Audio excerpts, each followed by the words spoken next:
Hello, my name is Douglas Bloch. Welcome to the Depression Recovery Channel, where each week we talk about practical tools and coping strategies for healing from depression and anxiety. Today is Flashback Friday, a feature in which I republish one of my earlier videos you might not have seen that contains really important coping strategies that will help you attain a better mood. Now here's today's video.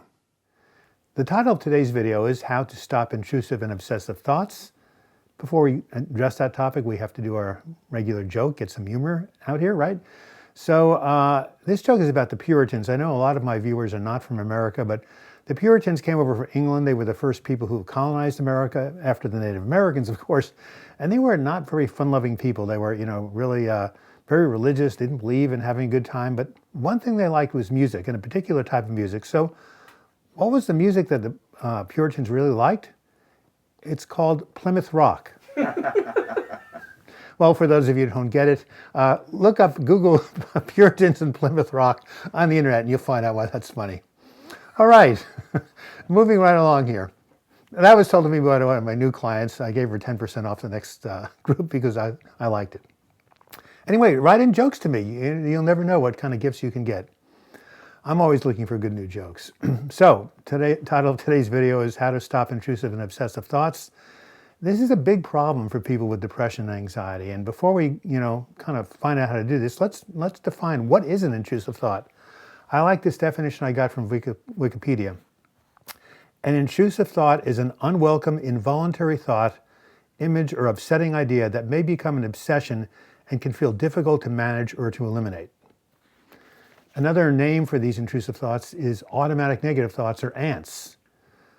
How do we get rid of these ants? Does anybody have an anteater in the house? Is there an anteater in the house? Well, now the problem with intrusive thoughts is that when they invade the brain, they create neural pathways, kind of like the grooves of an LP record that grow stronger and stronger over time. So what do we do? Well, I'm going to give you a couple of tips. But first, of course, I need to mention you can't really control these thoughts. That's why they're intrusive, right? They just come out of left field. But although you can't stop them from coming in, you can control how you respond to them. So I'm going to give you a few tips right now. And the first tip I'm going to give to you is to tell you what not to do, right? Don't fight against them. Don't try to push them away. Don't argue with them, because if you do so, you're just going to make them stronger. It's like if I told you, don't think of pink elephants. What's the first thing you think of? Pink elephants. Instead, it's better to practice non-resistance like they do in the martial arts, and just observe your thoughts without trying to grab onto them or push them away. You can see them as leaves floating down a river, or clouds passing overhead, or trains going by, train cars going by, whatever suits you. And the practice of observing your thoughts in a detached way is called mindfulness meditation. A phrase that has become very popular lately. There's a ton of information on it. I made a video called The Mindful Way Through Depression, which you might want to see. And I really advise that you start a daily practice of mindfulness meditation. Sit down, take a deep breath, just observe your breath, and if thoughts come up, just notice them. And if you do this even 5 minutes a day, then in the heat of the battle, when these intrusive thoughts come in, you're much more likely to resort to that technique. The second technique I use when a negative thought pops in my brain is to say, cancel, cancel, and then replace it with a more empowering one. Now, this is based on a very simple principle called thought substitution, which says you can't hold two different thoughts at the same time in your minds. One of them has to give way to the other, and if you put the positive one in the place of negative one, the positive one will win out. So, for example, if the negative thought is, I'll never get better, you can say, well, this too shall pass, or I have the ability to attract the resources I need to heal from this depression. If the thought is about something from the past or regret from the past, as opposed to a fear of the future, like, I should never have moved from San Diego to Portland, Oregon. Believe me, 3 different people in my group said this. Well, you can just say, I made the best decision I could with the information I had. Or you can say, I can always move back to San Diego, which, believe it or not, somebody did. And then there's the third kind of negative thought, which are the critical thoughts, what I call the inner critic that so many people with depression face. And the way to deal with this is to immediately replace the critical thought with something that's more compassionate and affirming. And I've got a list of affirmations here that may give you some idea about how to do this, and we're going to go over them right now. So here are some examples. If the inner critic says, you're not good enough, you can respond, I'm okay the way I am. If the inner critic says, I hate myself, you can say, I like myself. You're worthless. I'm awesome. You can't do anything right. There are many things I can do. No one cares what you have to say. I have important things to share. Ultimately, the best way to inoculate yourself against the inner critic is to practice self-love and self-compassion, and also self-forgiveness. A third way to respond to a negative intrusive thought is to ask yourself, is this really true?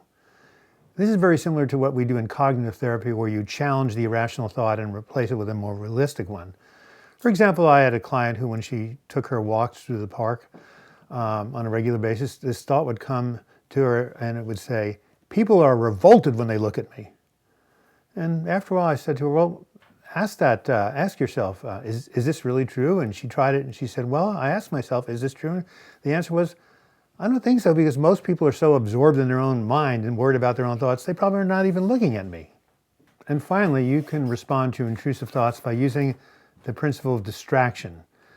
Now, I know that distraction normally has a negative connotation, like in the book, Driven to Distraction, about people with ADD. But in this case, it's a positive thing, because what distraction does is it moves your focus away from the intrusive thought into some activity that takes your mind off it, like watching a YouTube video or going for a walk, calling a friend. I remember many, many years ago, I was so depressed, my episode was so bad, I had to live with my parents. I moved in with them in New York, and then during the winter, they were snowbirds, so they moved down to Florida to their retirement community, where I was really alienated. Fortunately, I met a guy in the pro tennis shop who was my age, and we became friends, and I told him what I was going through. And every time he saw me looking down or mumbling, negative thoughts or suicidal thoughts, he'd say, Doug, meet me at the tennis court in 5 minutes. And before I knew it, I was so focused on trying to return his wicked serve, I couldn't think of anything else. If you'd like to have an extreme example of how to use the distraction technique, I recently posted a video about a man who jumped out of a plane in order to get himself into the present moment. He had anxiety and depression. He figured, well, maybe this would, make him think about something else. And sure enough, as he was free falling, all he could think about is one thing: pull that ripcord.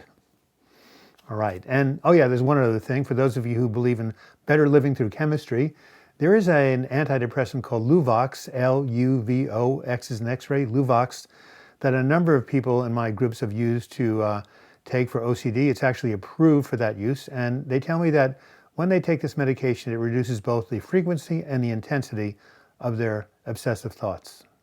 Finally, before we who suffer from depression or anxiety or OCD feel too sorry for ourselves, I'm reminded of those poor souls out there who suffer from schizophrenia and hear actual real voices, not just obsessive or intrusive thoughts, but voices like I'm talking to you and you're hearing me. I remember going to an exhibit at a mental health conference where they actually create a virtual world of what it's like to be a schizophrenic, and I put on the headphones and whatever the video, and I actually was taken into the world of someone going into a drugstore to order a prescription, and these voices said, don't go to that pharmacist, that's poison. After 5 minutes of listening to this, I was going out of my mind. So my heart goes out to people who suffer from those kinds of thought disorders, and in this case, maybe an antipsychotic, maybe the risk, or actually the benefits are worth the risks, because that's no way to live. This has been Douglas Bloch. I hope you found the information on this Flashback Friday video helpful. If so, please give it a like, as likes draw more and more people to this channel, and hopefully some more subscribers. You can also leave your comments in the comments section or email me, douglasbloch@gmail.com.